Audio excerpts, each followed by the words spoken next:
Olá, povo de Deus, segunda-feira da segunda semana do Tempo Comum, 17 de janeiro de 2022.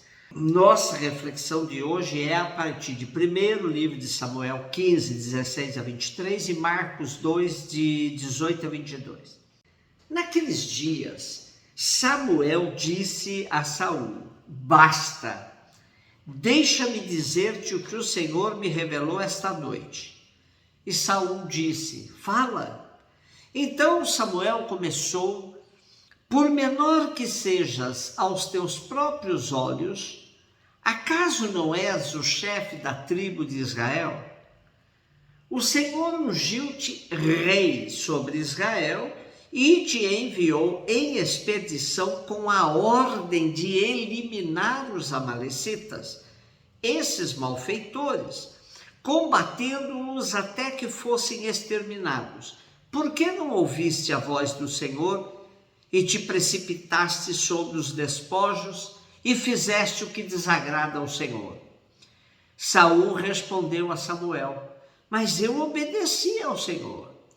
Realizei a expedição a que ele me enviou. Trouxe Agag, rei de Amaleque, para cá e exterminei os amalecitas. Quanto aos despojos, o povo reteve das ovelhas e dos bois o melhor do que devia ser eliminado para sacrificar ao Senhor teu Deus em Gilgal. Mas Samuel replicou: o Senhor quer holocaustos e sacrifícios ou quer a obediência à sua palavra? A obediência vale mais que o sacrifício, a docilidade mais que oferecer gordura de carneiros. A rebelião é um verdadeiro pecado de magia, um crime de idolatria, uma obstinação. Assim, porque rejeitastes a palavra do Senhor, ele te rejeitou.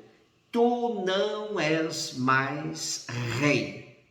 A corrente de pensamento ideológico davídica influencia e muito a consideração sobre o reinado de Saul. É o que vemos no texto de hoje.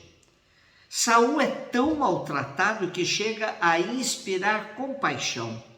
No nosso texto é acusado por não ter sacrificado a Deus todos os despojos, o que pressupõe falta de fé e de obediência a Deus.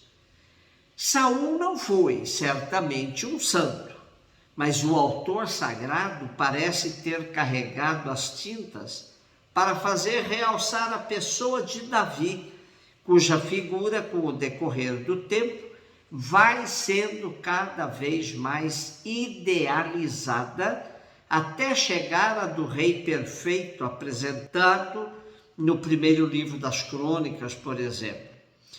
Os pecados e as falhas de Davi serão relevados, os de Saul não. É muito forte a conclusão do nosso texto de hoje. Porque rejeitastes a palavra do Senhor, ele te rejeitou, tu não és mais rei. Porém, lendo o texto com cuidado, podemos perceber que a conclusão é drástica demais, considerando a possível falha de Saul. Porém, um elemento considerável da narrativa de hoje está na declaração de Samuel: a obediência vale mais do que o sacrifício. Trata-se de relevante conquista do pensamento religioso, mais do que os atos de culto, que podem não estar em sintonia com a fé. Valoriza-se a vida, mais do que aos atos externos de culto. Dá-se importância à atitude interior da pessoa que os pratica. Esse sim é um avanço do texto para superar uma concepção meramente ritualista. Quando Samuel interroga: o Senhor quer holocaustos e sacrifícios ou quer a obediência à sua palavra? E ele mesmo apresenta a resposta: a obediência vale mais do que o sacrifício, a docilidade mais que oferecer gordura de carneiros. Esse sim é um pensamento que avança e faz o povo perceber que culto externo sem um correspondente sentimento interno e profundo de nada vale. Marcos 2, 18 a 22. Os discípulos de João Batista e os fariseus estavam jejuando. Então vieram dizer a Jesus: por que os discípulos de João e os discípulos dos fariseus jejuam e os teus discípulos não? Jesus respondeu: os convidados de um casamento poderiam por acaso fazer jejum enquanto o noivo está com eles? Enquanto o noivo está com eles, os convidados não podem jejuar.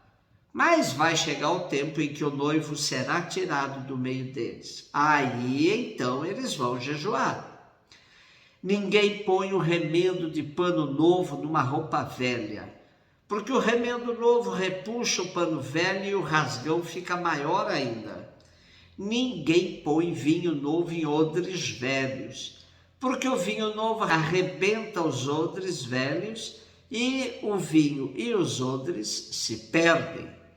Por isso, vinho novo em odres novos. Em profunda consonância com a primeira leitura, Jesus está diante de quem valoriza ritos externos sem se preocupar com o que realmente vale: a mudança interna, a transformação do coração. Quando se tem consciência da presença de Jesus, a alegria é tanta que não se justifica jejum. Porém, chegará o tempo que essa ausência será sentida e dará razão a um jejum.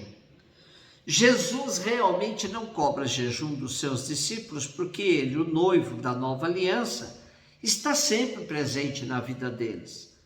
Ao contrário dos grupos religiosos do seu tempo, incluindo de João Batista, os discípulos de Jesus não praticavam jejum. Por quê? Porque Jesus tinha introduzido no mundo o tempo gozoso das núpcias entre Deus, o esposo, e o seu povo, a esposa.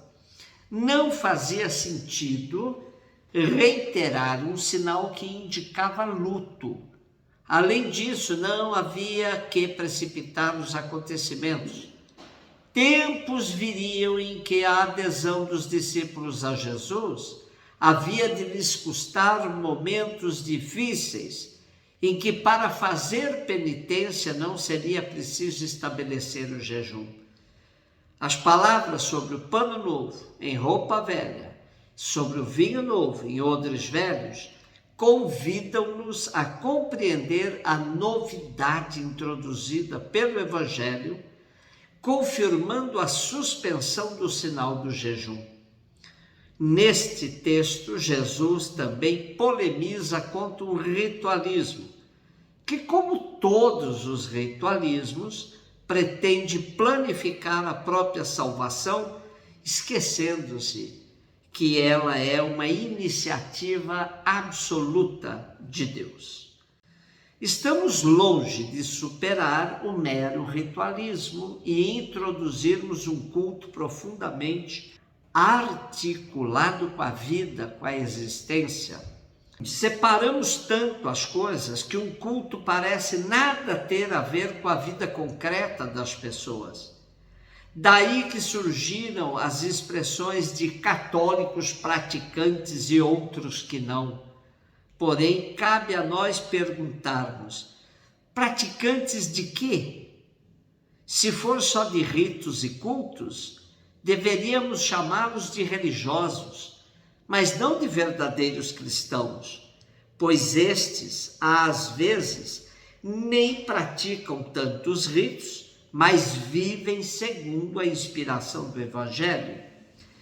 Sempre teremos o que aprender com Jesus, que era um bom judeu, mas nunca um religioso fanático. Ensinou-nos que de nada adianta ficarmos remendando pano velho com remendos novos e nem colocando vinhos novos em odres velhos. essas costuras só servem para provocar maiores estragos e nos afastar de atitudes corajosas, de buscarmos verdadeiras e definitivas renovações em nossas vidas. Um beijo no seu coração.